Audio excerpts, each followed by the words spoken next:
Welcome to the channel guide Pharmaline. आज का ये वीडियो हमारे एम फार्म फार्माकोलॉजी के स्टूडेंट्स के लिए काफ़ी इंपॉर्टेंट वीडियो होने वाला है। आज के इस वीडियो में हम एम फार्मा के सब्जेक्ट फार्माकोलॉजी के सब्जेक्ट स्क्रीनिंग मेथड्स के बारे में बात करेंगे। तो चलिए आज का ये वीडियो स्टार्ट करते हैं। तो फार्माकोलॉजिकल स्क्रीनिंग मेथड को स्क्रीनिंग मेथड्स को पढ़ने से पहले आपको इस सब्जेक्ट का बेसिक कॉन्सेप्ट आपके दिमाग में क्लियर होना बहुत ही ज़रूरी है। तो जब तक आप इस सब्जेक्ट का बेसिक कॉन्सेप्ट नहीं समझ पाएंगे तो आपको ये सब्जेक्ट जब तक आप इस सब्जेक्ट का बेसिक कॉन्सेप्ट अपने दिमाग में क्लियर नहीं कर पाएंगे तो आपको ये सब्जेक्ट समझ में ही नहीं आएगा। तो सबसे पहले आपको इस सब्जेक्ट का बेसिक कॉन्सेप्ट आपके दिमाग में क्लियर होना बहुत ही ज़रूरी है। तो आज के इस वीडियो में हम आपको इस सब्जेक्ट का बेसिक कॉन्सेप्ट समझाने की कोशिश करेंगे। तो चलिए देखते हैं कि आखिर ये सब्जेक्ट है क्या। सब्जेक्ट की पूरी कहानी उसके नाम में ही छुपी हुई है। तो अगर आप इसके नाम को देखेंगे तो आपको समझ में आएगा कि ये सब्जेक्ट आखिर है क्या। तो इसका पूरा नाम क्या है? Pharmacological and toxicological screening method. तो यहाँ पे दो टर्म्स आए, इवन तीन टर्म्स आए। क्या क्या? Pharmacological and toxicological screening methods. इसमें फार्माकोलॉजिकल एंड टॉक्सिकोलॉजिकल क्या है? देखिए, फार्माकोलॉजिकल का मतलब क्या होता है कि फार्माकोलॉजिकल का मतलब क्या होता है कि कोई किसी भी तरीके की एक्टिविटी, वो activity anti cancer, anti viral, anti diabetic, maximum चीज़ें हैं जिसकी वो एक्टिविटी दिखाए, उसको हम बोलेंगे फार्माकोलॉजिकल एक्टिविटी। और नेक्स्ट है हमारा टॉक्सिकोलॉजिकल। टॉक्सिकोलॉजिकल मतलब क्या हुआ? पॉइजनस सब्सटेंस, या फिर वो कितनी पॉइजनस या फिर कितनी टॉक्सिसिटी प्रोड्यूस कर रहा है, इसको हम क्या पढ़ते हैं? बोलते हैं टॉक्सिकोलॉजिकल स्टडी। तो मतलब क्या हुआ कि आपको इस सब्जेक्ट में क्या पढ़ना है? Pharmacological and toxicological screening methods पढ़ना है, यानी ऐसे सब्सटेंस। अच्छा, नेक्स्ट है इसमें स्क्रीनिंग। स्क्रीनिंग का मतलब क्या हुआ? स्क्रीनिंग मतलब क्या होता है? छांटना। किस चीज़ को छांटना? यहाँ पे हम बात करेंगे ड्रग्स की। हम यहाँ पे ड्रग्स को छांटेंगे। जैसे कि अगर आपको फॉर एग्जांपल, जैसे अगर आपने आर्मी की प्रिपरेशन करने वाले लोगों को देखा होगा तो उसमें क्या होता है, जो आर्मी की प्रिपरेशन जो लोग करते हैं तो उसमें उनका जो स्क्रीनिंग यानी कि उनको छांटने का जो क्राइटेरिया होता है, पहला क्राइटेरिया उनकी हाइट होता है। तो अगर उनकी हाइट के अप्रॉक्स हाइट नहीं होती है तो वो लोग उन लोगों को नहीं लेते। ठीक इसी तरीके से इस मेथड में क्या करोगे? आप छांटोगे। किसको छांटोगे? ड्रग्स को छांटोगे। किस चीज़ से छांटोगे? उनकी टॉक्सिकोलॉजिकल और उनके फार्माकोलॉजिकल एक्टिविटी के अकॉर्डिंग उनको आप छांटोगे, उनको आप सेग्रीगेट करोगे, उनको आप अलग करोगे। ठीक है, मतलब कि फार्माकोलॉजिकल एक्टिविटी क्या है उसकी, मान लीजिए एंटी कैंसर ड्रग है तो उसको आप अलग कैटेगरी में रखेंगे, एंटी वायरल ड्रग है उसको आप अलग कैटेगरी में रखेंगे, एंटी अल्सर ड्रग है तो उसको आप अलग कैटेगरी में रखेंगे।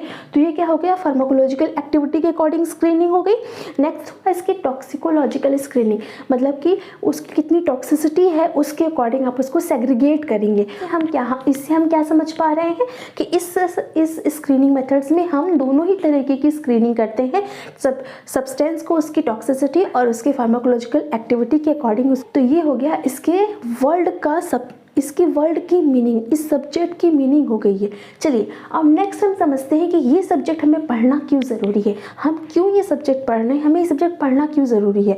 तो देखिए, सबसे पहले तो क्या होता है, जब आप इस सब्जेक्ट को पढ़ते हो तो इसमें क्या होता है, आप इस सब्जेक्ट को पढ़ते हो तो इससे क्या होता है, आपकी इंक्रीज़ होती है नॉलेज। कौन सी knowledge? Pre clinical knowledge increase होती है। इसको क्या बोलते हैं? इससे क्या होता है, आपकी प्री क्लिनिकल नॉलेज इंक्रीज़ होती है। तो प्री क्लिनिकल नॉलेज क्या है? जैसे मान लीजिए कोई ड्रग क्लिनिकल ट्रायल्स के थ्रू जाती है तो वो हम उसकी क्या, तो जो पर्सन होते हैं जिन पे वो क्लिनिकल ट्रायल्स किया जाता है तो उनको हम क्या बोलते हैं? क्लिनिकल स्टडी बोलते हैं। ठीक है, क्यों? क्योंकि वहाँ पे ह्यूमंस को यूज़ किया जा रहा है। ठीक इसी तरीके से जब वो ड्रग्स क्लिनिकल ट्रायल से पहले जब वो एनिमल पे यूज़ की जाती है, पहले हम एनिमल पे ही तो उसकी टॉक्सिसिटी, उसकी फार्माकोलॉजिकल एक्टिविटी देखेंगे। तो हम जब एनिमल पे उस ड्रग को यूज़ करते हैं और एक्टिविटी को हम ऑब्टेन करते हैं तो उसको क्या बोलते हैं? उसको बोलते हैं प्री क्लिनिकल स्टडी। वो स्टडी जो क्लिनिकल यानी कि ह्यूमन में जाने से पहले जो स्टडी की गई उसको हम बोलेंगे प्री क्लिनिकल स्टडी। तो क्या हुआ, इस with the help of screening method आप क्या करते हो? अपनी प्री क्लिनिकल स्टडीज़ को इम्प्रूव करते हो, उनकी नॉलेज को इम्प्रूव करते हो। अब कैसे इम्प्रूव करते हैं वो हम आगे बढ़ेंगे। नेक्स्ट क्या है? नेक्स्ट है हमारा इवैल्यूएशन ऑफ द ड्रग। तो जो आपका ये स्क्रीनिंग मेथड होता है वो आपके ड्रग के इवैल्यूएशन में काफ़ी हेल्प करता है। ठीक है, नेक्स्ट होता है ये ड्रग की डिस्कवरी में हेल्प करता है। अब ये ड्रग की डिस्कवरी में कैसे हेल्प कर रहा है? तो देखिए अभी आप एम फार्मा फर्स्ट ईयर में है, लेकिन जब एम फार्मा सेकेंड ईयर में जाएंगे तो आप क्या करते हो, आप अपना एक प्रोजेक्ट वर्क करते हो। उस प्रोजेक्ट वर्क में आप क्या करते हो, अपने एक ड्रग लेते हो और एक एक्टिविटी को सेलेक्ट करते हो। तो आप उस ड्रग की उस एक्टिविटी में उस ड्रग का इफेक्ट देखते हो। आप ये देखते हो कि वो ड्रग क्या वो एक्टिविटी परफॉर्म हो रही है उसमें या नहीं हो रही। मतलब अगर मान लीजिए आपने सब्सटेंस ए को चूज़ किया और आपने उसकी एंटी अल्सर एक्टिविटी देखी, तो आप ये चेक करेंगे कि क्या सब्सटेंस ए जो है वो एंटी अल्सर एक्टिविटी प्रोड्यूस कर रहा है या नहीं प्रोड्यूस कर रहा है। अगर वो प्रोड्यूस कर रहा है तो आपने क्या किया, आपने एक नए ड्रग की डिस्कवरी करी ना। तो आपने वो नई ड्रग की डिस्कवरी कैसे करी, एनिमल पे उस ड्रग को यूज़ करके आपने उस ड्रग की डिस्कवरी करी। तो इस तरीके से आपने क्या किया, प्री क्लिनिकल स्टडी भी करी और आपने एक ड्रग की डिस्कवरी भी करी। तो with the help of screening method ही तो आप उसकी प्री क्लिनिकल स्टडी कर रहे हो और उस ड्रग की डिस्कवरी कर रहे हो। ठीक है, क्यों, क्योंकि हमने अगर एंटी अल्सर एक्टिविटी देखी है तो हमने उसमें एंटी अल्सर की सारी मॉडल्स यूज़ किए होंगे। अब ये मॉडल्स क्या होते हैं, एंटी अल्सर एक्टिविटी क्या होती है, ये हम आगे जब यूनिट्स पढ़ेंगे तो उसमें क्लियर करेंगे। ठीक है, नेक्स्ट है हमारा maintenance of the laboratory animal. तो देखिए जब आप एनिमल्स को यूज़ कर रहे हो तो उनका मेंटेनेंस भी तो ज़रूरी है।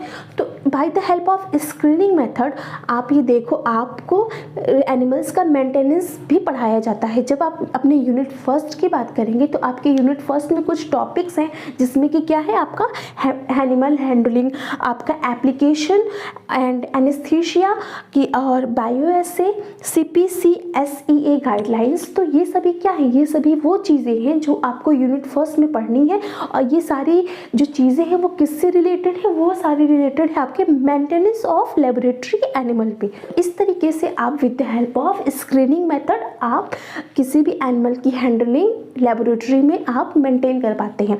ठीक है, नेक्स्ट है हमारा बेसिक नॉलेज को इम्प्रूव करना। कौन सी बेसिक नॉलेज को, Vivo and vitro basic knowledge को इम्प्रूव करना। अब देखिए वीवो एंड विट्रो दो टर्म्स आए। अब ये दो टर्म्स क्या होते हैं, क्या है वीवो, क्या है विट्रो।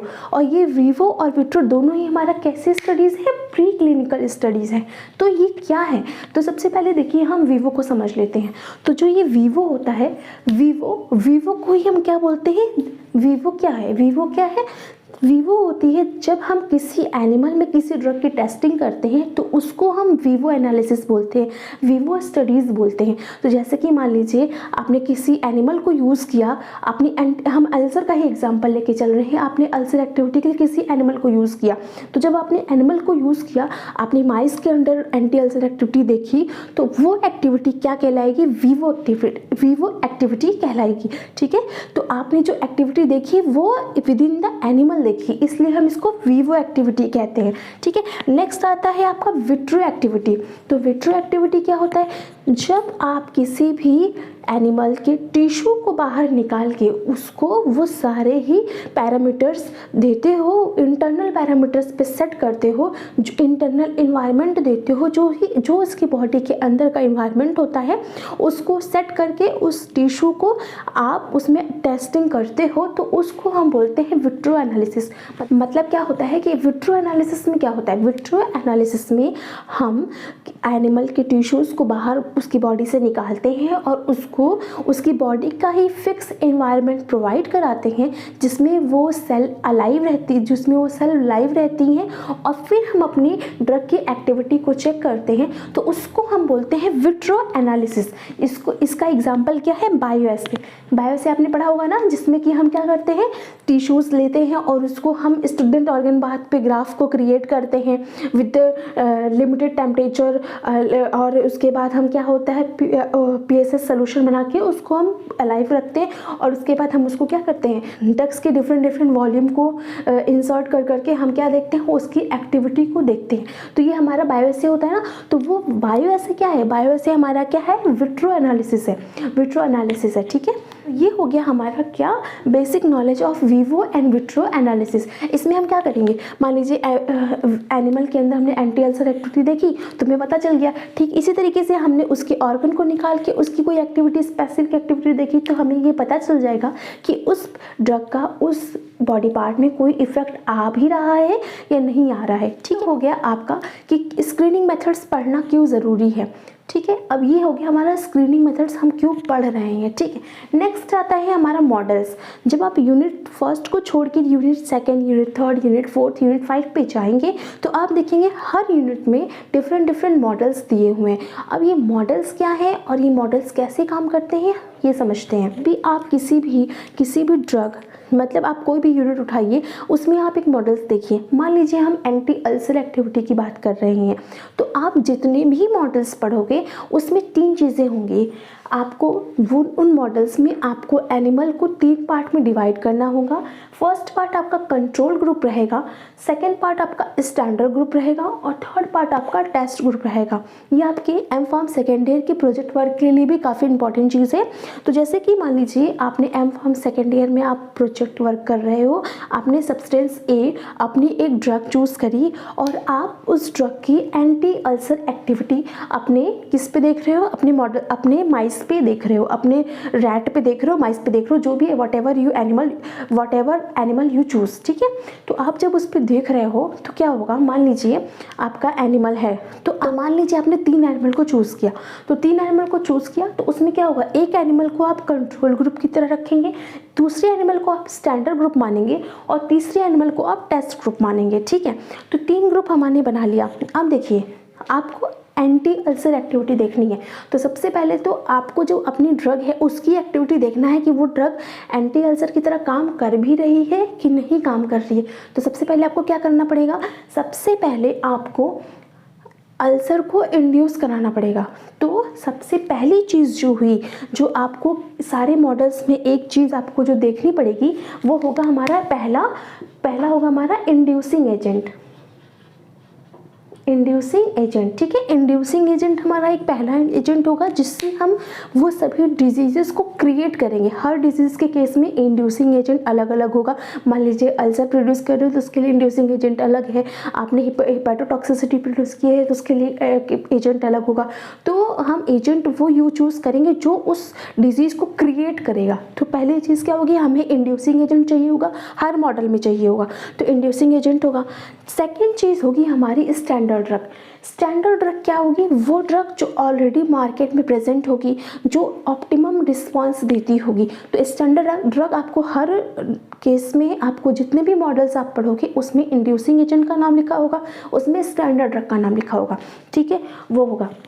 तो होता क्या है, आप कंट्रोल ग्रुप को क्या देते हो, नॉर्मल सलाइन देते हो।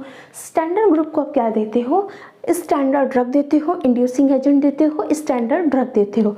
आप टेस्ट ग्रुप को क्या देते हो, आप टेस्ट ग्रुप को टेस्ट ड्रग देते हो और साथ ही साथ टेस्ट ड्रग यानी कि सब्सटेंस है जो आपका टेस्ट ड्रग है उसको दोगे, साथ ही साथ उसको इंड्यूसिंग एजेंट भी दोगे। कौन से इंड्यूसिंग एजेंट, जो कि अल्सर को प्रोड्यूस करे। ठीक है, समझ में आ रहा है। तो आपने क्या किया, मान लीजिए हम अल्सर का केस लेके चल रहे हैं ना, तो मॉडल कंट्रोल में आपने क्या दिया, नॉर्मल सलाइन दिया, आपने उसको कोई भी ड्रग नहीं दी है तो क्या होगा, आपका वो उसमें अल्सर प्रोड्यूस होगा और वो अल्सर उसको हो जाएगा और अल्सर के हो जाएगा और उसको अल्सर प्रोड्यूस हो जाएगा। आपने उसको किसी भी तरीके का कोई भी ट्रीटमेंट नहीं दे रखा है। फिर सेकेंड जो ग्रुप रहेगा उसमें क्या होगा, आपने इंड्यूसिंग एजेंट भी दिया है, साथ ही साथ आपने स्टैंडर्ड ड्रग भी दी है। तो क्या होगा, आप वो जो स्टैंडर्ड ड्रग है वो अल्सर को ट्रीट करेगी ना, क्यों, क्योंकि वो एंटी अल्सर ड्रग होगी। स्टैंडर्ड ड्रग का मतलब क्या हुआ, वो ड्रग जो मार्केट में ऑलरेडी उस डिजीज़ के लिए यूज़ की जाती होगी। और वो स्टैंडर्ड ड्रग कौन सी होगी, वो आपको हर मॉडल्स में मेंशन होगा। ठीक है, तो वो अल्सर के लिए तो पहले से ही यूज़ की जा रही है ना, तो वो क्या करेगी, वो जो अल्सर प्रोड्यूस हुआ उसको वो ट्रीट करेगी। क्लियर, तो उसको वो ट्रीट करेगी, वो कौन हो गई, स्टैंडर्ड ड्रग हो गई। जो आपके टेस्ट ड्रग होगी, वो टेस्ट ड्रग क्या करेगी, वो जो टेस्ट ड्रग होगी वो उसकी एक्टिविटी आपको चेक करना है। तो मान लीजिए आपने टेस्ट ड्रग को भी आपने क्या दिया है, टेस्ट जो आपका टेस्ट ग्रुप है उसको आपने क्या दिया है, इंड्यूसिंग एजेंट दिया है, साथ ही साथ आपने टेस्ट ग्रुप भी दिया है, साथ ही साथ आपने टेस्ट एजेंट भी दिया है, टेस्ट सब्सटेंस ए जो हमारा इस केस में है, तो हमने उसको वो भी दिया है। तो क्या होगा, अब क्या होगा, एट द लास्ट आप चेक करोगे कि अल्सर कितना प्रोड्यूस हुआ और वो अल्सर कितना हील हुआ। समझ में आ रहा है? तो देखिए इसमें तो अल्सर प्रोड्यूस होगा और इसमें अल्सर हील नहीं होगा, क्योंकि हमने इसको किसी भी तरीके का कोई भी ट्रीटमेंट नहीं दे रखा है। ठीक है, नहीं दे रखा है ना। उसके बाद क्या होगा, स्टैंडर्ड जो ड्रग होगी, इस स्टैंडर्ड ड्रग में आपने अल्सर प्रोड्यूस भी किया है और आपने स्टैंडर्ड ड्रग भी दी है, तो वो अल्सर को हील करेगी ना। सेकंड और टेस्ट ड्रग जो होगी वो या तो हो सकता है वो क्या करे, वो हील भी करे और या हो सकता है वो हील ना भी करे। क्यों? क्योंकि हम उसकी एक्टिविटी हमें पता तो है नहीं, हम सिर्फ चेक कर रहे हैं। तो क्या होगा, या तो वो हील करेगा या तो वो हील नहीं करेगा। तो ये इस तरीके से आपने क्या देखा कि क्या ये टेस्ट ड्रग आपकी फार्माकोलॉजिकल एक्टिविटी प्रोड्यूस कर रही है कि नहीं। तो इस तरीके से आपने क्या देखा कि क्या ये test drug pharmacological activity produce कर रही है कि नहीं कर रही है। ठीक है, और अगर वो फार्माकोलॉजिकल एक्टिविटी प्रोड्यूस कर रही है तो क्या वो स्टैंडर्ड ड्रग के बराबर प्रोड्यूस कर रही है या फिर स्टैंडर्ड ड्रग के कम प्रोड्यूस कर रही है। तो इस तरीके से आप उसकी फार्माकोलॉजिकल एक्टिविटी को पता कर पाएंगे और जान पाएंगे कि वो ड्रग इफेक्टिव है या नहीं है। तो इस तरीके से आपने क्या किया, एक न्यू ड्रग की डिस्कवरी करी। तो हमने बोला था ना screening method used in drug discovery, तो वो यहाँ पे हो गया। ठीक है, हुआ ना। तो इस तरीके से हम डिफरेंट मॉडल्स को लगा के डिफरेंट मॉडल्स यूज़ करके नए ड्रग की डिस्कवरी करते हैं, जो कि आप नेक्स्ट यूनिटों में वही सारी मॉडल्स, वही सारी चीज़ें पढ़ोगे जो कि आपके ड्रग डिस्कवरी में यूज़ होती हैं। यूनिट आपकी क्या है, बेसिक चीज़ें जो आपको एनिमल हैंडलिंग के लिए, एनिमल से रिलेटेड चीज़ें हैं उसके लिए होगी आपकी फर्स्ट यूनिट, आपकी उसी पे बेसिस है पूरी।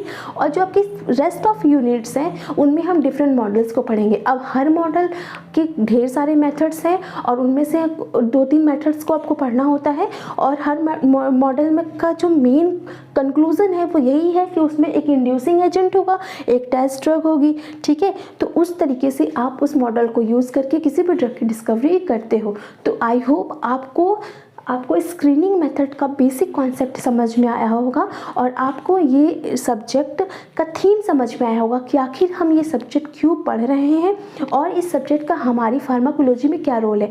तो आज के वीडियो में बस इतना ही। मिलते हैं नेक्स्ट वीडियो में जिसमें हम किसी मॉडल्स के बारे में डिस्कस करेंगे। तो तब तक के लिए हमारे चैनल को लाइक कीजिए, सब्सक्राइब कीजिए। Thank you.